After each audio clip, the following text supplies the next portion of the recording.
आषाढ special तळणीच्या पदार्थांमध्ये आपण बरेच पदार्थ बघितलेले आहेत।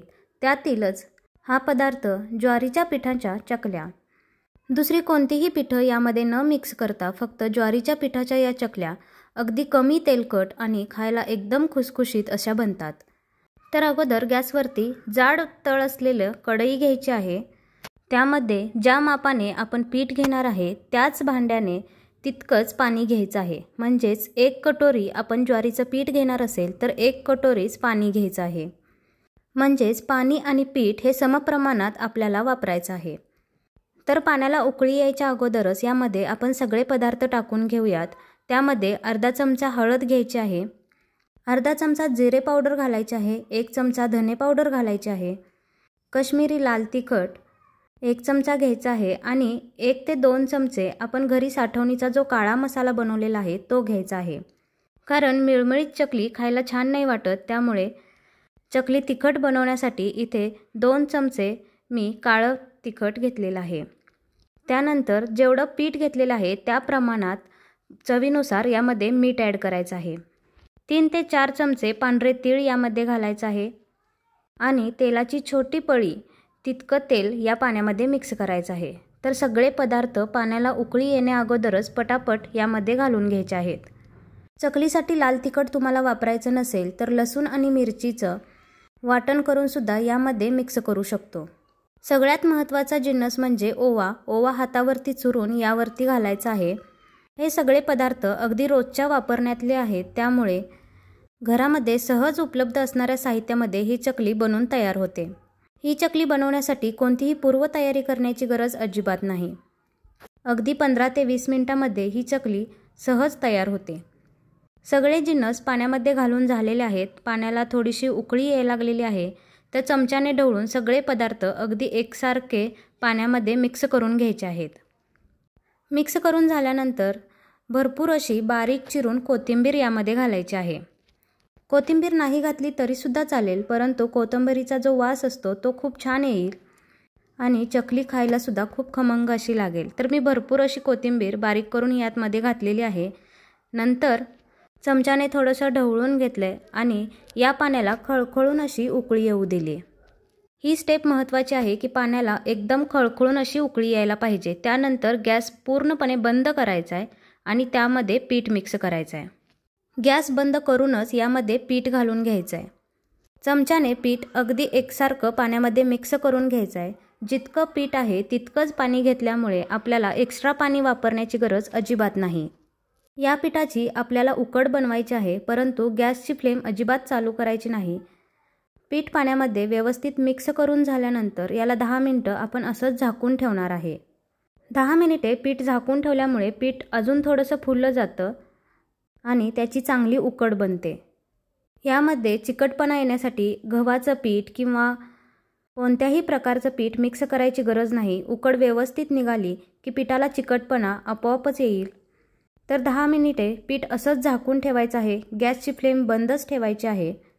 10 मिनिटांनंतर हे पीठ आपल्याला उघडायचं आहे। वाफेवरच याला छान अशी उकड बसलेली असते। आत्ता जरी हे पीठ थोडंसं कोरडं वाटत असेल तरी हाताने मळलं की हे पीठ एकजीव होतं। हे पीठ अजूनही खूप गरम आहे, त्यामुळे चमच्याने थोडंसं हलवून घ्यायचं। त्यानंतर मोठ्या परातीमध्ये किंवा एखाद्या मोठ्या भांड्यामध्ये हे पीठ आपल्याला काढून घ्यायचं आहे। समान मापामध्ये पीठ आणि पाणी घेतल्यामुळे आपल्याला वरून पाणी वापरायची अजिबात गरज लागणार नाही। हे पीठ हलकं गरम आहे तोपर्यंतच याचा गोळा आपण तयार करून घेऊया। पीठ जास्त गरम आहे, त्यामुळे मी त्याच चमच्याने अजून याला एकजीव करून घेते। हाताला जर चटके बसत असेल तर पाण्याचा थोडासा हात घेऊन हे पीठ आपण मळून घेऊ शकतो, परंतु यामध्ये पाणी वापरण्याची गरज अजिबातच नाही। कारण एकाच मापाने पीठ आणि पाणी दोन्ही घेतलं तर त्याला व्यवस्थित अशी उकड बसते आणि एक्स्ट्राची पाणी वापरण्याची अजिबात गरज लागत नाही। अशा पद्धतीने व्यवस्थित उकड बसल्यानंतर चकली अजिबात तेलकट होत नाही किंवा तळून ठेवल्यानंतर ती मऊसुद्धा पडत नाही। अगदी खमंग आणि खुसखुशीत चकल्या बनतात। पीठ थोडंसं थंड होत आलं की हाताने व्यवस्थित याचा एक गोळा तयार करून घ्यायचा। कोणत्याही प्रकारची भाजणी न करता किंवा कोणतीही पिठं मिक्स न करता फक्त ज्वारीच्या पिठाच्या चकल्या तुम्ही सुद्धा नक्की ट्राय करा। अगदी अचानक कधीही करावीशी वाटली तरी घरात उपलब्ध असलेल्या साहित्यामध्ये या चकल्या आपण तयार करू शकतो. तर वरून अजिबात पाणी वापरलेलं नाही आणि याचा एकसारखं असं मळून गोळा तयार करून घेतलेला आहे. हे ज्वारीचं पीठ आहे त्यामुळे याला भिजत ठेवायची गरज नाही, लगेचच चकली बनवून घेऊया. त्यासाठी शेवग्याला आतून थोडंसं तेल लावून घ्यायचं आणि त्यात बसल इतका पिठाचा गोळा तयार करून घ्यायचा आहे. शेवग्यामध्ये जेव्हा आपण पीठ घालू त्यावेळी थोडंसं हाताने मळून घ्यायचं. थोडं हलक्या हाताने मळून घेतलं की चकलीला काटे खूप छान येतात आणि चकलीमधून तुटणार सुद्धा नाही. ज्वारीचं पीठ थोडंसं मोठं असेल तर पाण्याचं प्रमाण थोडंसं जास्त लागेल, परंतु जास्त पाणी अगोदर वापरायचं नाही. पीठ जास्तच घट्ट वाटलं तर या स्टेजला थोडासा पाण्याचा हात घेऊन हे पीठ मळून घ्यायचं. शेवग्यामध्ये पीठ भरत असताना अगदी दाबून पीठ भरायचं, म्हणजे चकलीचे तुकडे अजिबात पडणार नाहीत. पीठ अगदी एकजीव मळलं गेलं असलं की चकलीचे तुकडे पडत नाहीत. पिठाला व्यवस्थित उकड बसली असली की अगदी एकसारख्या चकल्या याच्या बनल्या जातात. या पद्धतीने बनवलेल्या ज्वारीच्या पिठाच्या चकल्या अजिबात तेलकट होत नाहीत, तर अगदी खुसखुशीत होतात आणि खायलासुद्धा खूप खमंग लागतात. यासाठी फक्त पाण्याचं प्रमाण आवश्यक आहे. अगदी पहिल्यांदा बनवणार असाल तरीसुद्धा ही चकली अजिबात बिघडणार नाही. या पिठाचे अजिबात तुकडे पडत नाहीत. अगदी एकसारख्या चकल्या तयार झालेल्या आहेत. पाडून घेतलेल्या चकल्या लगेचच तळायच्या आहेत. तेल अगोदरच तापत ठेवलेलं आहे, तर तेल व्यवस्थित तापलेलं असल्यावर चकली तेलामध्ये सोडायची आहे. तर तेल अगदी कडकडीत तापलेलं असायला पाहिजे की टाकता क्षणी चकली वरती तरंगली पाहिजे.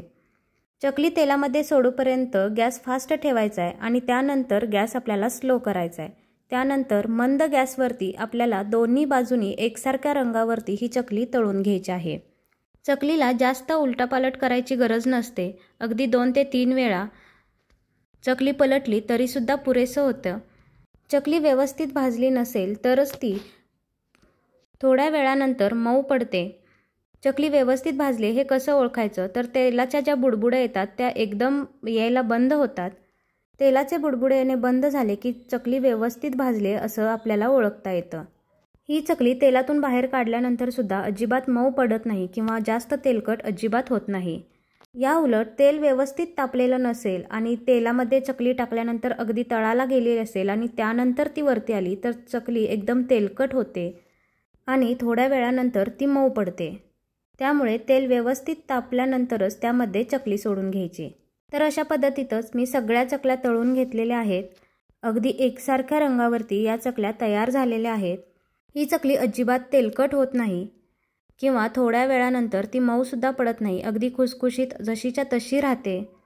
तर अशा पद्धतीची कोणतीही भाजणी न करता फक्त ज्वारीच्या पिठाच्या चकल्या तुम्हीसुद्धा ट्राय करा.